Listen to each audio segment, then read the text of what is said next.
আপাতত 25,753 জনের মধ্যে কারোর চাকরি যাচ্ছে না, কাউকে সুদসহ বেতন ফেরাতেও হচ্ছে না। মঙ্গলবার কলকাতা হাইকোর্টের নির্দেশে আপাতত স্থগিতাদেশ দিয়ে সুপ্রিম কোর্টের প্রধান বিচারপতির বেঞ্চ স্পষ্ট জানিয়ে দিল, যদি যোগ্য অযোগ্য আলাদা করা সম্ভব হয় তাহলে গোটা প্যানেল বাতিল করা অন্যায্য হবে। কিন্তু প্রশ্ন হলো, এসএসসি কি যোগ্য অযোগ্য আলাদা করতে পারবে? সেটা করার মতো পর্যাপ্ত তথ্য কি তাদের হাতে আছে? যোগ্য আর অযোগ্য প্রার্থীর তালিকা কি এসএসসির কাছে আছে? মঙ্গলবার এসএসসির তরফে সুপ্রিম কোর্টে মৌখিকভাবে জানানো হয়, যাদের চাকরি বাতিল হয়েছে তার মধ্যে 19,000 যোগ্য। সুপ্রিম কোর্টের প্রধান বিচারপতি DY চন্দ্রচূড় এসএসসির আইনজীবীকে প্রশ্ন করেন, যোগ্য এবং অযোগ্য চাকরি প্রার্থী কি আলাদা করা সম্ভব? এটা করার মতো কোনো তথ্য নথি কি আছে? উত্তরে এসএসসির আইনজীবী জানান, সিবিআই এর বাজেয়াপ্ত করা ডিজিটাল ডেটা দেখতে দেওয়া হলে যোগ্য অযোগ্যদের আলাদা করা সম্ভব। তবে এখন এসএসসি এই কথা বললেও শুরুতে তাদের সুর ছিল একেবারে উল্টো।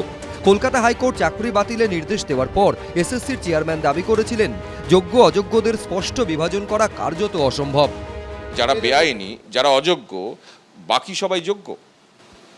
দেখুন, আমাদের যা রেকমেন্ডেশন গেছে তার মধ্যে আমরা চিহ্নিত করেছি এদের, বাকিরা যোগ্য।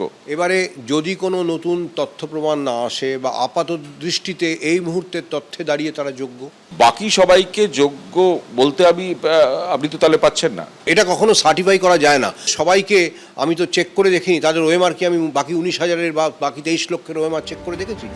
মঙ্গলবার সেই এসএসসি সুপ্রিম কোর্টে মৌখিকভাবে যোগ্যদের সংখ্যা জানানোর পর আন্দোলনকারী চাকরি প্রার্থীদের অনেকেই প্রশ্ন তুলছেন, এতদিন ধরে হাইকোর্টে মামলা চলাকালীন এই কথা কেন বলেনি এসএসসি? তাহলে তো যোগ্য প্রার্থীদের রাস্তায় বসতে হতো না। এই রাজ্যের মুখ্যমন্ত্রী তো শেষ পর্যন্ত সংবিধানকে শপথ নিয়েই মুখ্যমন্ত্রী হয়েছেন। তিনি বিলক্ষণ বোঝেন সুপ্রিম কোর্টে চালাকি করলে যে চালাকিটা কলকাতা হাইকোর্টে করেছিল এসএসসি এবং এই সরকার, সুপ্রিম কোর্টে সেই একই কাজ করলে তার যে চেয়ার থাকবে না, মন্ত্রীদের যে চেয়ার থাকবে না, সেটা মুখ্যমন্ত্রী ভালো বুঝেছেন। সেজন্য এসএসসি এই বিরাট সংখ্যক দুর্নীতির কথা, সেগ্রিগেশন তথ্য প্রকাশ করেছে। যারা যোগ্য নয় সেই অযোগ্যদের 8 লাখ 10 লাখ টাকার বিনিময়ে চাকরি দিয়েছে, আজকে ধরা পড়ে গেছে।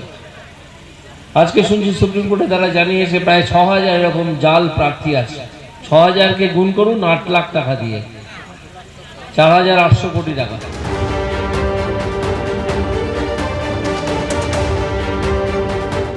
একটা শিক্ষামন্ত্রী জেলে গেছে, অন্য শিক্ষামন্ত্রী রোজ বুগনি দিচ্ছে।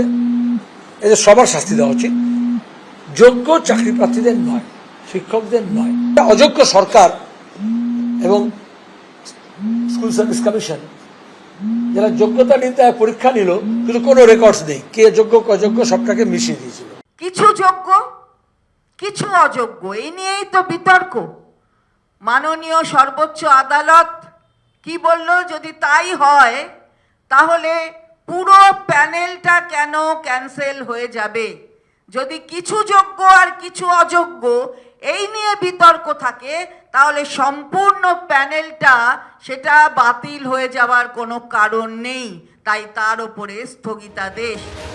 এসএসসি মৌখিকভাবে যোগ্য চাকরি প্রার্থীর সংখ্যা জানালেও অযোগ্য চাকরি প্রার্থীর সংখ্যা নিয়ে তাদের অবস্থানে বিভ্রান্তি তৈরি হয়েছে। চাকরি প্রার্থীদের আইনজীবী বিকাশ রঞ্জন ভট্টাচার্য এদিন সওয়াল করতে গিয়ে বলেন, 8,324 জনের নিয়োগ বেআইনি।